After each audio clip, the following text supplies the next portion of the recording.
Bueno, buenos días, doctor Manuel Herrera. Muchas gracias por esta nueva posibilidad que nos da de poder hablar con usted. Y aquí estamos, ¿no? Como para quien dice, como se dice por allí, semblantear la realidad.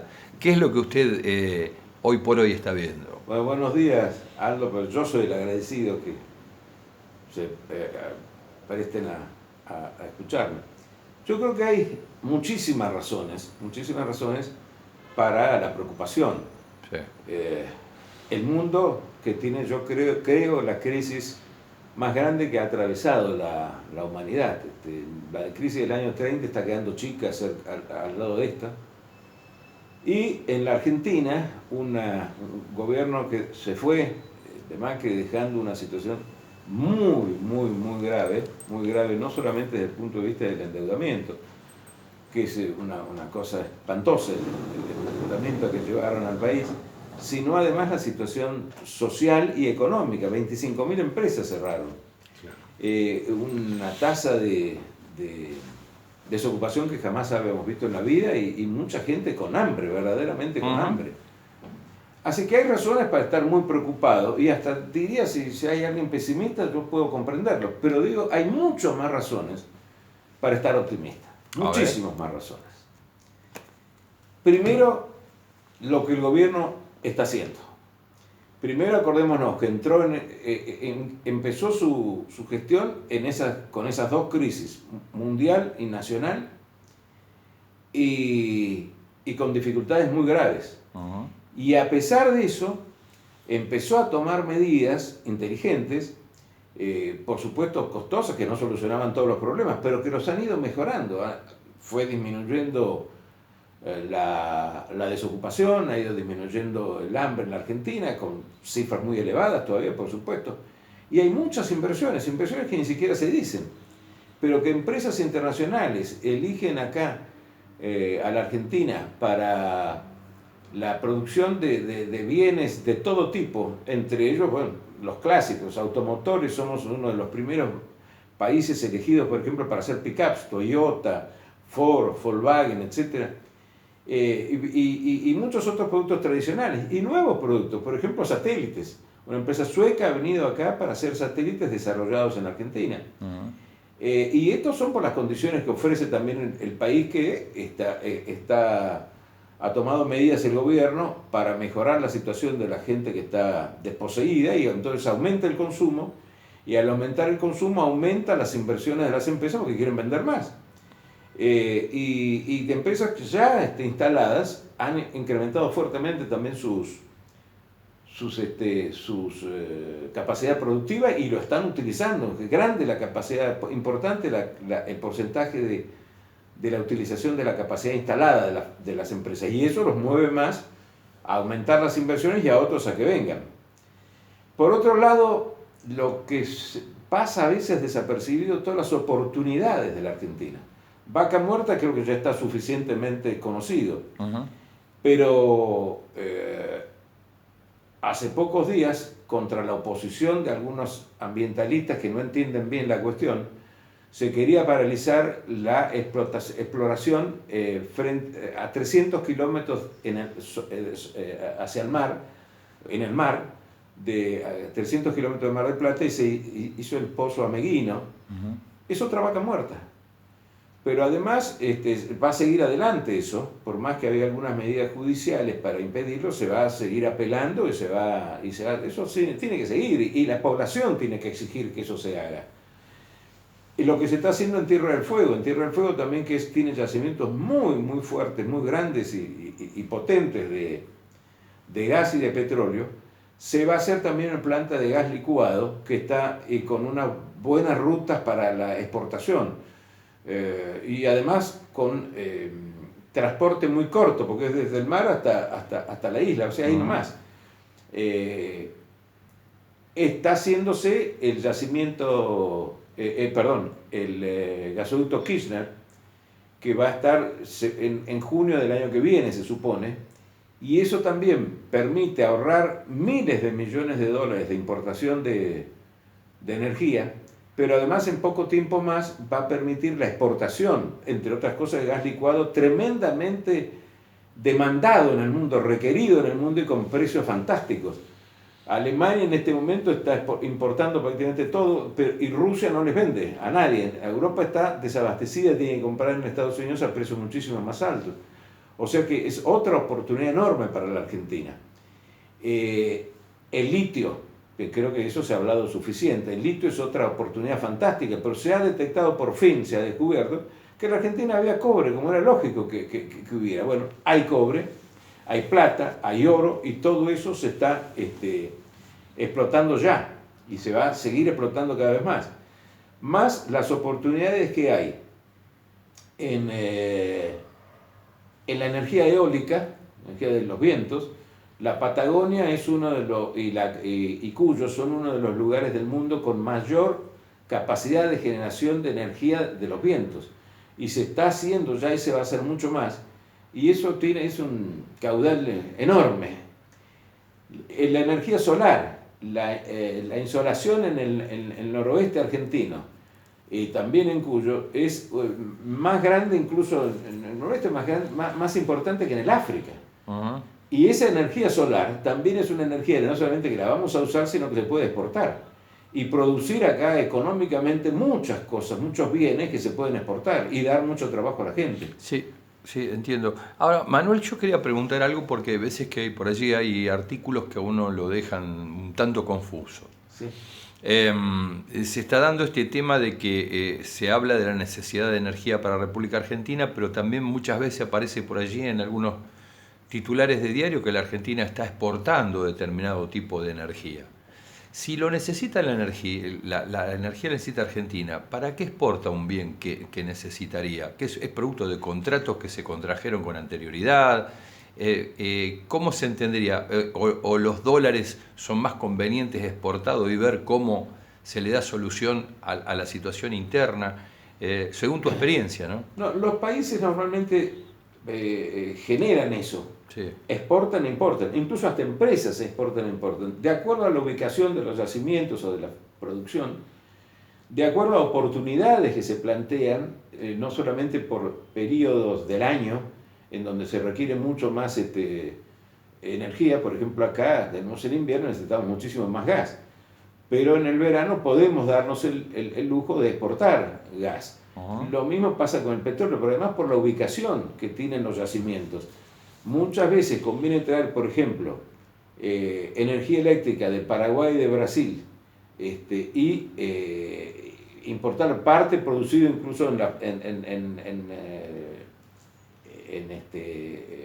represas binacionales, mientras a lo mejor se está comprando en otro lugar del país por una cuestión de distancia y de economicidad. Eso es normal, eso es totalmente normal.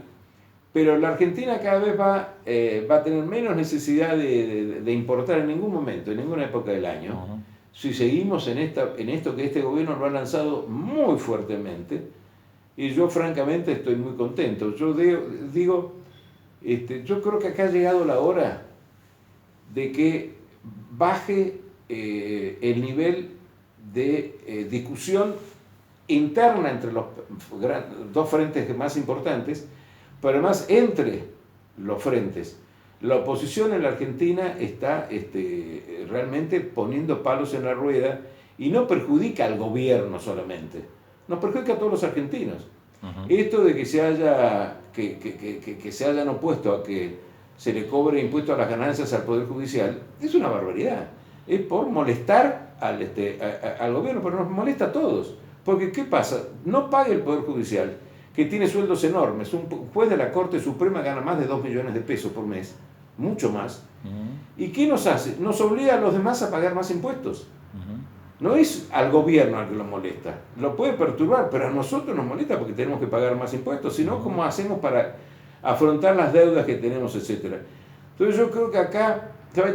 Hace rato algo que sueño con algo, y que ya lo adelantaron el abrazo de Perón Balbín, y lo dijo después Alfonsín, que tenía que llegar el momento que fuéramos todos, que no hubiera más peronistas y radicales separados, sino que hubiera argentinos, que ya no había razones para estar separados y en competencia tan fuerte el peronismo y el radicalismo. Yo sueño con eso. Hoy no hay razones para que haya dos partidos populares y con prácticamente todos los principios, todas las bases de los dos partidos son idénticas. el radicalismo y el peronismo. Se tienen que unir. ¿Por qué? Porque acá lo que hay que tratar de impedir es que la derecha invada la Argentina y que ya le ha causado daños enormes al mundo. Este cambio climático mucho se lo debe al señor Trump de derecha, que rompió el Acuerdo de París y no dejó que se tomaran las medidas que aconsejaba el Acuerdo de París, que nos hubiera ahorrado, al mundo le hubiera ahorrado todas estas catástrofes, o por lo menos hubiera morigerado las catástrofes enormes que se están sufriendo, económicas y sobre todo humanas, los muertos que hay, el hambre que hay en el mundo, gracias al señor Trump y a señores como él, de derecha, que toman estas medidas que son tremendas para el mundo. Pero acá en la Argentina no existe razón para que el peronismo y el radicalismo estén separados. Se tienen que unir y hacer una interna entre ellos y ver quién es el candidato. Yo veo, por ejemplo, con mucha esperanza, la posición que ha tomado Manes, Facundo Manes, un hombre inteligente sin duda, ha tomado una posición que lo ha llevado a criticar a miembros de su propio espacio, que es el Frente para el Cambio. Sí, Juntos para el Cambio. Sí. Lo ha llevado a oponerse y eso lo acerca o acerca más la posibilidad de que se produzca esto que yo sueño, que es la reunión del peronismo y el radicalismo. El abrazo Perón-Balbín, Cafiero apoyando a Alfonsín en Semana Santa, sí. Y después las palabras de Alfonsín, cuando dijo acá tenemos que ser todos argentinos, no hay razones para que seamos radicales y peronistas. Acá los dos partidos son lo mismo. Bien, y cuando aludís a la derecha, te quiero hacer esta pregunta, Manuel, porque quien te va a estar viendo va a decir, la trayectoria de Manuel Herrera, digamos, como empresario, dice, ¿cómo un empresario tiene temor a la derecha? Cuando muchas veces se dijo años atrás de que el empresariado más rancio, ¿no?, es la derecha. Entonces, ¿cuál es tu visión del capitalismo? No, eso no es cierto. Yo como empresario, como secretario general de la Unión Industrial, siempre me opuse a las políticas de derecha, por ejemplo, de Menem y Cavallo. Claro. La apertura indiscriminada, en lo que siempre se hablaba de la reforma laboral en perjuicio de los trabajadores. Yo dije, no, eso es una barbaridad. El mundo está por darle más derechos y mejores derechos. Perfeccionar seguramente las leyes, hay que perfeccionarlo, todo es perfectible. Sí, claro.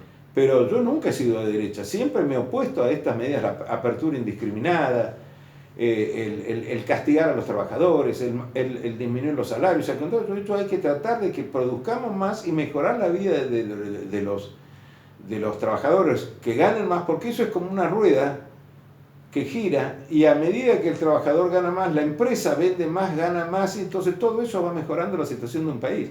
Hoy en día, esto está demostrado, por ejemplo, lo que está pasando en Estados Unidos.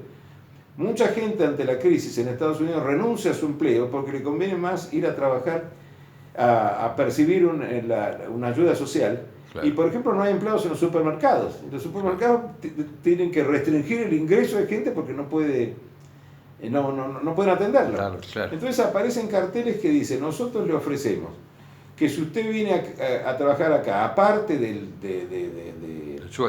sueldo, usted a fin de año, si se queda un año, usted va a cobrar $75.000 más. O se les está dando derechos, como por ejemplo que puedan las mujeres, para traer a las mujeres al trabajo, que no tengan miedo de que después van a cumplir una edad que no les va a permitir tener hijos, les paga el congelamiento de los meses. ¿Cómo se llama? De los óvulos, sí. De los óvulos fecundados. Sí, sí. Estos son, llamémosle conquistas, digamos, o son cosas que hacen. Incentivos que las empresas otorgan, justamente porque falta trabajadores. Y estamos viendo cómo los países se están peleando en muchos casos por atraer gente que vaya a trabajar en esos países. Hoy mismo hay una oferta de la isla de Malta donde ofrece darle incentivos muy fuertes a cualquiera que emigre para trabajar allí en Malta. Pero eso pasa en muchas regiones de Italia, de España, claro, etc. Y en Estados Unidos, como digo, se están ofreciendo nuevos beneficios a la gente que empieza a trabajar. O sea que la derecha para mí es un horror. Primero económico, es un disparate económico. Eso está recontraprobado. Pero además es muy peligroso políticamente. Los nuevos libertarios, sí. Todo eso, sí. De las derechas esas, nació el nazismo, nació el fascismo, nacieron las peores guerras y las peores matanzas han nacido de las derechas. Ni siquiera se le puede decir a las izquierdas que han producido eso.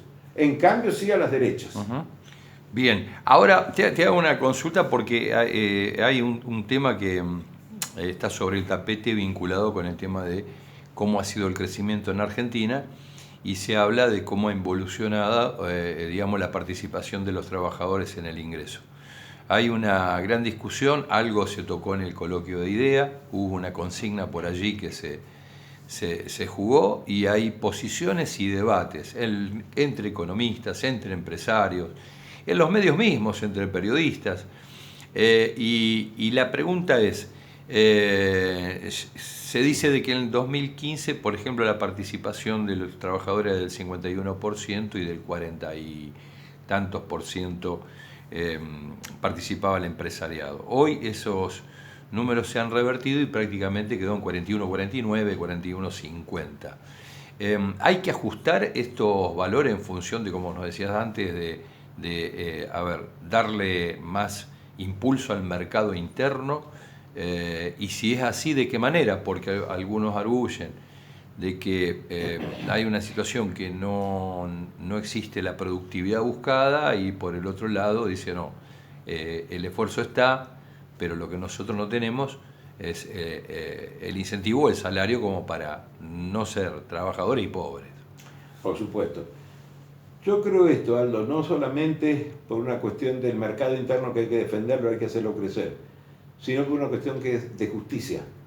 Y la justicia es un valor que tenemos que tener siempre presente, sobre todo los que tenemos ciertas creencias religiosas y de trascendencia, etc. Acá tiene que haber una mejora del ingreso de los trabajadores. No se lo puede hacer de la noche a la mañana, pero hay que ir tomando medidas permanentes para que eso ocurra. Las empresas acá han aumentado, no digo las ventas, pues por supuesto tenían que aumentar los pesos vendidos por la inflación. Han aumentado los márgenes de utilidad. Y eso en una situación como esta no hay derecho a que ocurra. Tendría que tener el empresariado auténtico, ser consciente de que tiene incluso que bajar un poquito sus aspiraciones y volcarlo hacia su gente, porque eso promueve realmente la mejora de todos, incluso de las propias empresas. Incluso las propias empresas. Los márgenes de utilidad en alimentos, por ejemplo, han aumentado y eso es una barbaridad, eso es una injusticia, pero además es un error económico espantoso. Uno ve las utilidades de empresas alimenticias de primer nivel, las más grandes del país, han aumentado terriblemente. Empresas monopólicas de productos, vamos a decirlo con el azúcar, por ejemplo. El azúcar es el caso más patético y conozco bien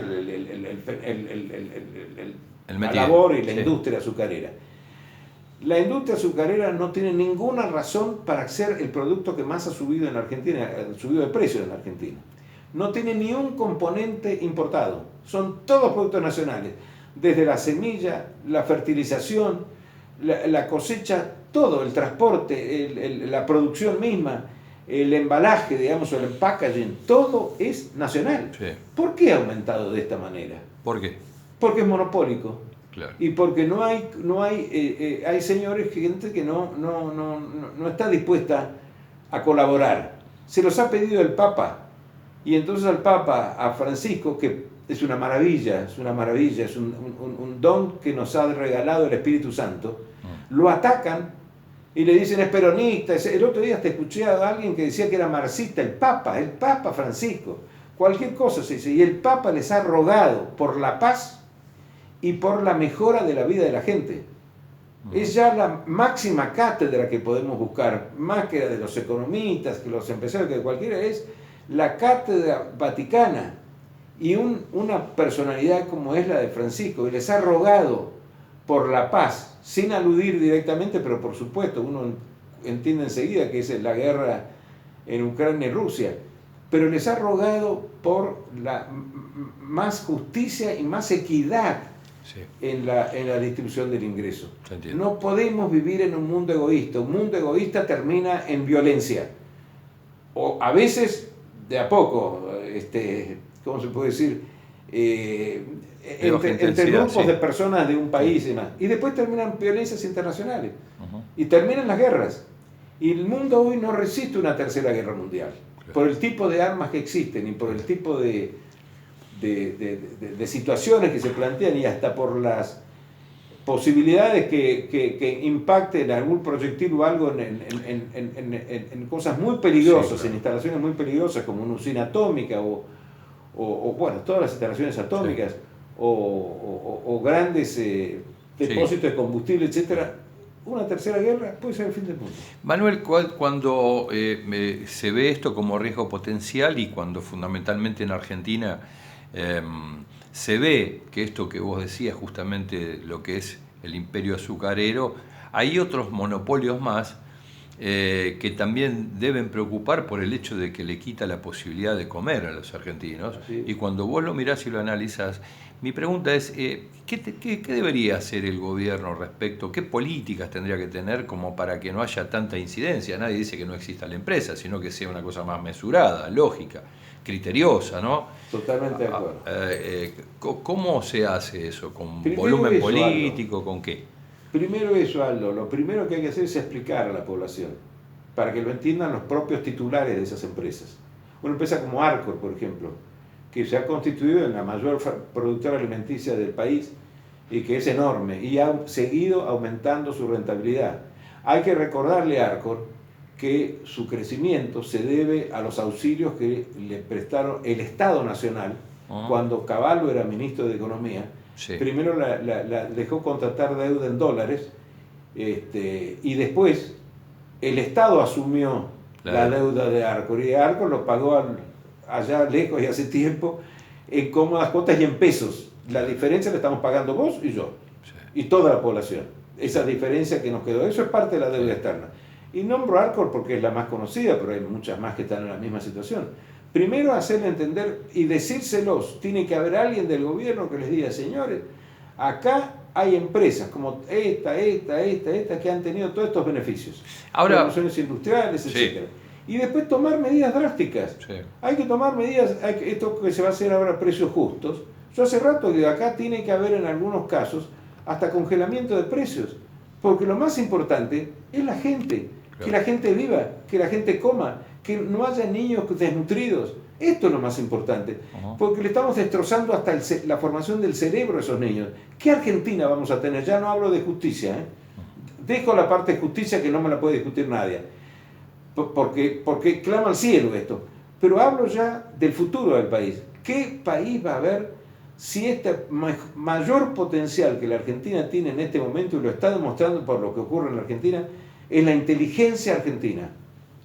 Todos los profesionales, los técnicos, etcétera, que tenemos, nuestros operarios inteligentes y demás, ¿qué va a pasar si a estos niños de esta generación dejamos que su cerebro se malforme porque está mal comido? Sí. ¿Y cómo ves con este tema de ser firmes desde el lado gubernamental? ¿Crees que tiene los recursos, las herramientas a la mano como para poder hacer valer este principio de justicia, ¿no? Si se quiere? Yo creo que lo que hace falta, Aldo, por un lado, es que el gobierno actúe cada vez más, como está haciéndolo ahora. Como está haciendo ahora con los precios justos, de precios cuidados hemos pasado a precios justos, ya ha llegado a algunos acuerdos de congelamiento de precios por algunos meses y demás, pero después es la población, no digo que haga disturbios, sino que la población le haga entender a la política, al gobierno y a la oposición, les haga entender que vamos a apoyar todas esas cosas. Porque acá viene la amenaza enseguida, que si el gobierno hace algo de esto, enseguida salen los dos principales diarios del país, que además son dueños de casi todos los diarios del país. Los diarios que eran independientes, el de Rosario, el de la capital, La Voz del interior en Córdoba, de todo el país. Se han hecho dueños estos dos medios, o uno de esos medios. Lo mismo con las estaciones de televisión y de radio. Hay un monopolio que tiene determinados intereses. Y si la población no les hacemos ver al gobierno y a todos, a toda la población, que no nos dejamos llevar por esos medios, sino por nuestra propia inteligencia, y desmentir cuando esos medios salen a torcer la realidad, y decir, si el gobierno toma estas medidas enérgicas, no para fundir a las empresas, sino para que ganen lo justo, para que ganen en una situación como esta, colaboren con el resto de la población, se adhieran al dolor que sufre la gente, se adhieran a las soluciones para disminuir ese dolor. Entonces la gente tiene que manifestarse, tiene que expresar al gobierno, si toma estas medidas, lo vamos a apoyar. Yo me acuerdo que cuando era chico, se tomaban medidas acá, era en época de Perón, creo, porque era mi infancia, la medida contra el agio y la especulación, donde se clausuraban locales. Claro. Se clausuraban locales y fábricas. Agio y especulación, que era cuando pretendían ganar barbaridades o especulaban escondiendo mercadería, claro. O como ahora se está descubriendo, todos los días la FIP está descubriendo ahora cómo se han estado ocultando mercadería y cómo se ha contrabandeado mercadería y se mienten las declaraciones de exportación de los valores y las cantidades, de granos sobre todo, pero de todo tipo de mercaderías. O cómo para sacarnos los dólares del Banco Central se miente en cuanto al valor de importación de algunos bienes, y traen otras cosas o las traen mucho más baratas de lo que declaran y le piden al Banco Central. Eso la población tiene que hacerle ver que apoyamos. Yo creo que este señor Castañeto, que está al frente de todo ese operativo, hay que salir a aplaudirlo, hay que salir con carteles a la calle a aplaudirlo. Aplaudirlos a todos los funcionarios, no importa si son funcionarios políticos o de carrera, a todo aquel que tome medidas para hacer este país más justo, más grande y con futuro, y para que no nos destrocen la vida de nuestros hijos, tenemos que hacerle ver al gobierno que lo apoyamos si toma estas medidas fuertes. Perfecto. ¿Cómo lo estás viendo a Sergio Massa?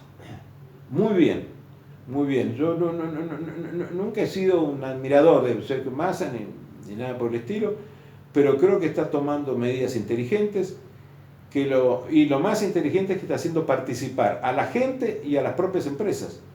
Los está haciendo participar y les comunica las cosas con mucha claridad y está actuando con mucha firmeza y con agilidad, rápido. No espera que se discutan durante 3 meses las cosas. No, en 24 horas. Se estudia el tema, se saca y se dispone.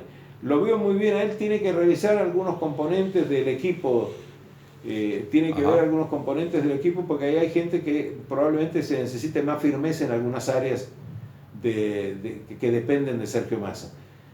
Yo creo que él está actuando bien y que merece apoyo. ¿Crees que falta más diálogo entre economía y empresarios o entre empresarios, trabajadores y economía? Pues se ve esta situación un tanto urticante a veces, ¿no? En el tema de la negociación paritaria. Yo creo algo que en cuanto... Para el momento, digo, ¿no? Claro, entre economía y empresarios creo que hay demasiado diálogo. Porque el diálogo tiene que determinar un resultado. Y el resultado es que las cosas ocurren y entiendan los empresarios de qué es lo que se está informando y hablando. Y eso a veces creo que demora las cosas en lugar de agilizarlas y de que entiendan. Hay gente que no quiere entender.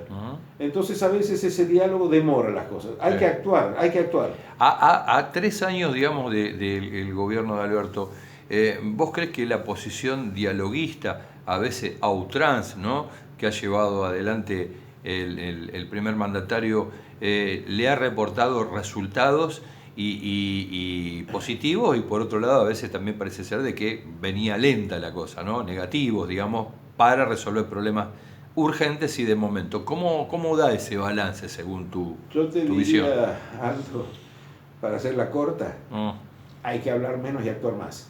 Se hablan 10 minutos. Sí. Y si se ve que no se entienden, y ya hay gente que ve que no ha entendido, porque se ha hablado mucho con ellos y no han tomado ninguna medida, empresarios e incluso algunos dirigentes gremiales que han asumido conductas que no son las que eran necesarias en ese momento.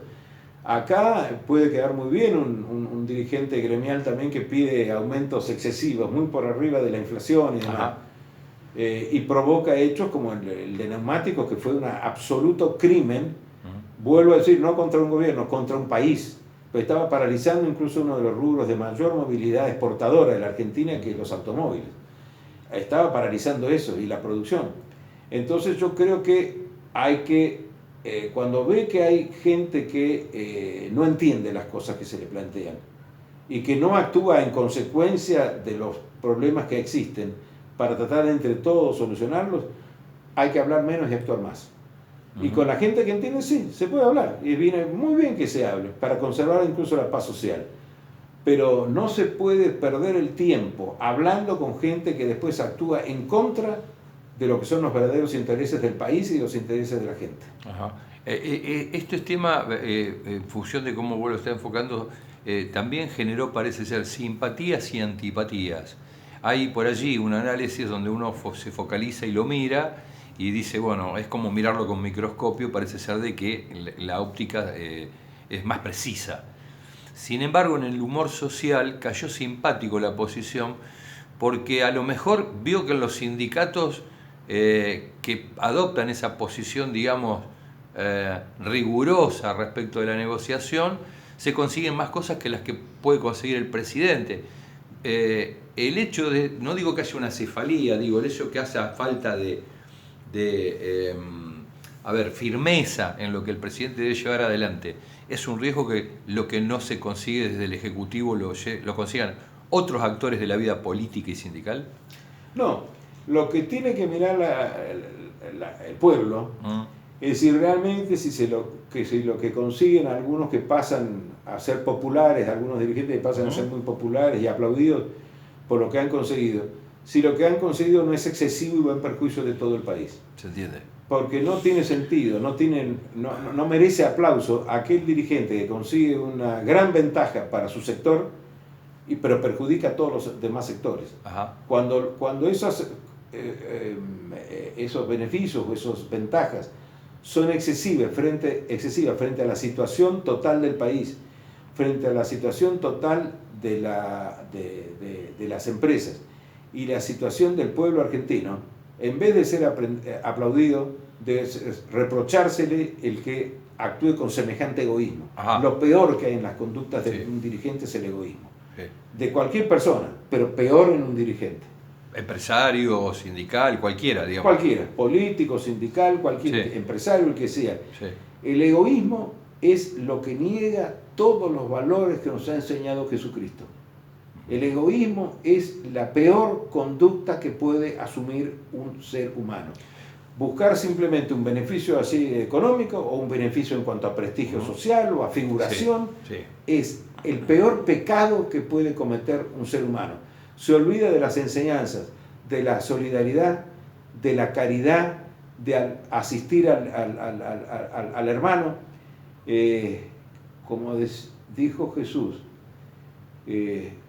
cuando tuve sed me diste de beber, cuando tuve hambre me diste de comer, y cuando tuve frío me diste para vestirme. Esa es algo que un dirigente tiene que tener en cuenta. No tiene que contemplar solamente su situación, la última que debe preocuparle, pero incluso su propia